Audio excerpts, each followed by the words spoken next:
Normally, when a sequel is announced that's a wild departure from the original, I welcome it with open arms. Look no further than my inexplicable but everlasting love of Banjo-Kazooie, nuts and bolts as evidence. But after more than a dozen hours with Hyper Light Breaker, a follow-up, though not a proper sequel to one of my all-time favorite indie games, Hyper Light Drifter, I find myself telling y'all, look how they massacred my boy.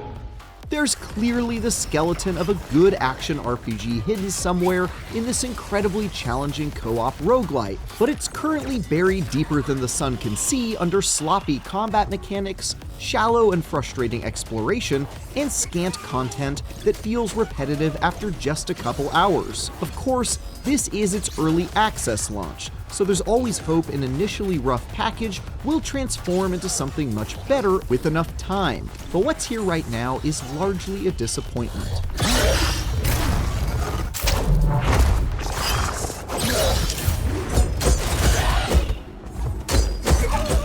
The goal of each run is to hunt around a randomized map for better gear and key items before taking on 3 highly deadly and supremely irritating bosses, then extract yourself back to base to regroup, buy some upgrades, and do it again.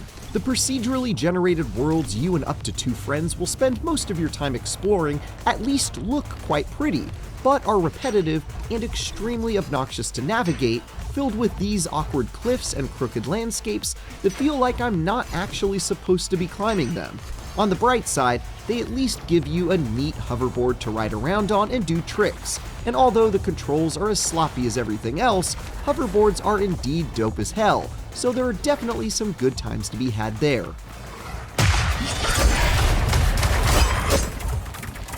Sadly, the same can't be said about the lackluster hack-and-slash combat.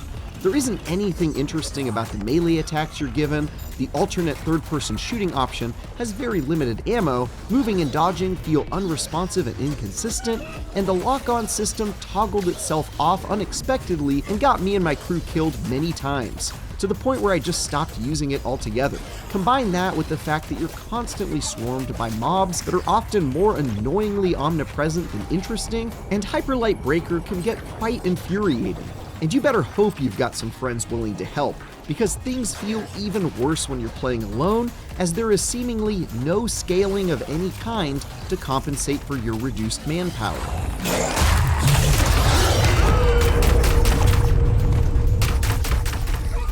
This is all especially frustrating when runs are balanced to be so immediately difficult, and I mean exceedingly difficult, and that's coming from someone with all the achievements in Sekiro. Hyper Light Breaker doesn't bother to explain its rules, like how its vaguely named stats work, and often punishes you with an onslaught of enemy attacks that feel cheap, like these powerful attacks that have insane homing and long range. It's also quite funny that you start with no healing items whatsoever and are only eventually given them at great expense and extremely sparingly. You'd think you would need them most at the beginning when you're learning. Instead, you basically have to throw yourself at impossible odds until you can unlock the bare minimum you need to survive.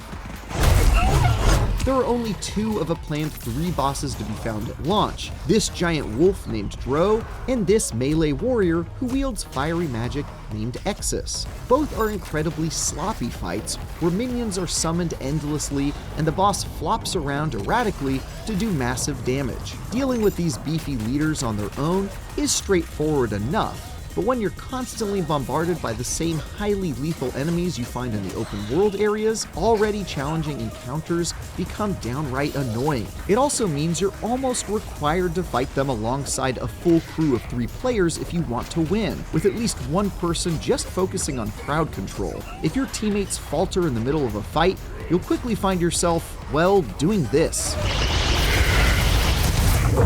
And to add insult to injury, right now you have to beat the more irritating of the 2 fights twice to complete a run in lieu of the 3rd unique boss that hasn't been added yet. And even when you manage to do so, you're shown this under construction message before your run ends and you get sent back to start a new one.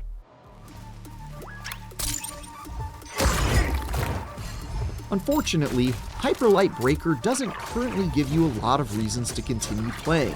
Sure, you'll unlock small perks that grow you a bit stronger and make runs more manageable, but there's very little new to see or do once you head back out. Simply having an easier go of it in later runs feels quite backwards to the roguelite formula as well, one that usually has you turning on difficulty modifiers and whatnot so the challenge level keeps up with you in exchange for greater reward. None of that can be found at present. Even the 2 alternate characters you can unlock only have a few stat changes and one unique perk to differentiate them, although playing as a surfing ninja raccoon is admittedly pretty dope.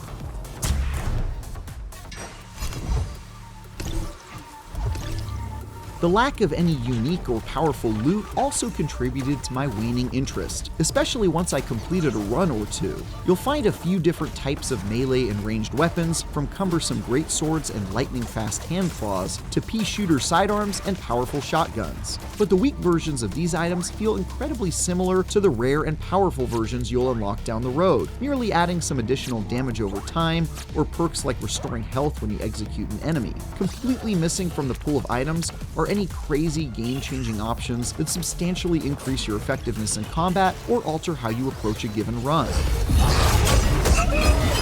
Finally, and least surprisingly, Hyperlight Breaker is pretty poorly optimized in its current early access state. Framerate dips and screen tearing were nearly constant during many of my play sessions, and crashes or disconnects are a regular occurrence, especially if you aren't the host. But worst of all, respawning after each death takes minutes of loading screens and menus slowly crawling by before you can get back into the action, making the inevitable failed runs in a roguelite that demands failure feel like a harsh punishment. It's encouraging that improvements have already been rolled out to make some of these issues less severe, and I fully expect this will be an area of continued improvement in the coming weeks and months, but at least right now, it can be quite rocky.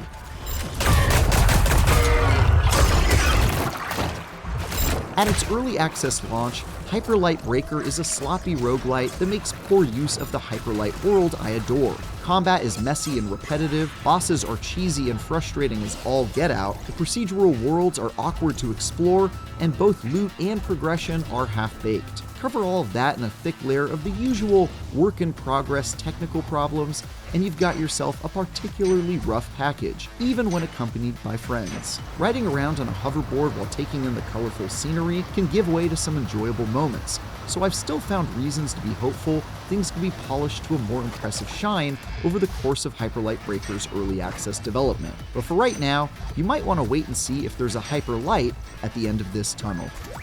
For more early access action, check out our reviews of Aloft and Path of Exile 2. And for everything else, stick with IGN.